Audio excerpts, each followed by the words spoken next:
Animation is magic, and I don't mean that it's a magical experience, although that is very true. No, I mean it's an illusion. The greatest kind of illusion. The one you can even understand, but still it fools you. I know that animation is just a bunch of drawings that are just flipped together to make something seem like it's moving, but all I see is the movement. I don't see the individual drawings. And I'm an animator. So if all animation is an illusion, then why not add more magic tricks and more illusion? Well, Prialis did just that. And by doing so, she made the seemingly impossible possible. She was able to use illustrations as frames for an animation. Okay, so you may be confused. What's the difference between traditional frames and using an illustration? Well, the main difference between a frame and an illustration must be mass producible and simple. While in illustration, you have creative control. You can add as many colors and textures or even varied line art if you want to. Now, you can't exactly take a bunch of illustrations and then make an animation out of it, because something as simple as the line quality can become very hard to reproduce. Let me demonstrate. I'm quite skilled at unintentionally wobbly animations.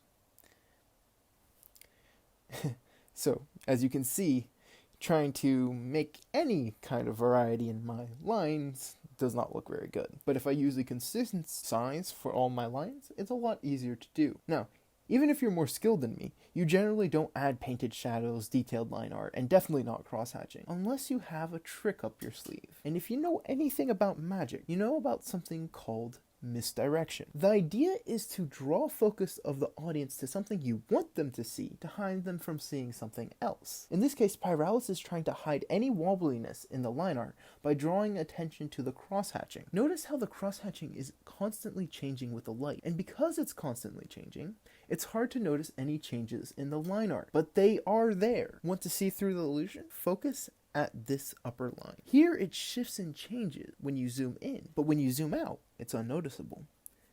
This misdirection allows Pyralis to get away with so much in this shot. The lighting is painted. Actually painted. Well, not digitally painted, but that's still incredibly cool. Like, it's near impossible to animate painted shadows without people noticing. But this is so seamless and natural. Your eyes aren't able to scrutinize it because all the other light is happening around it and it's drawing your attention. If you want to copy this trick, there's a few things you need to keep in mind. The distraction must always be at the center of attention. Like if I make this ball, it's the sole focus. But as soon as I add another ball that is moving, the issues with the first ball become less obvious. Also, another way to hide shakiness in your animations is just to keep them constantly moving. That's why this ball, it has this very dynamic line art. Because it's moving, it's a lot harder to notice the inconsistency. Unfortunately, there are limits to this trick.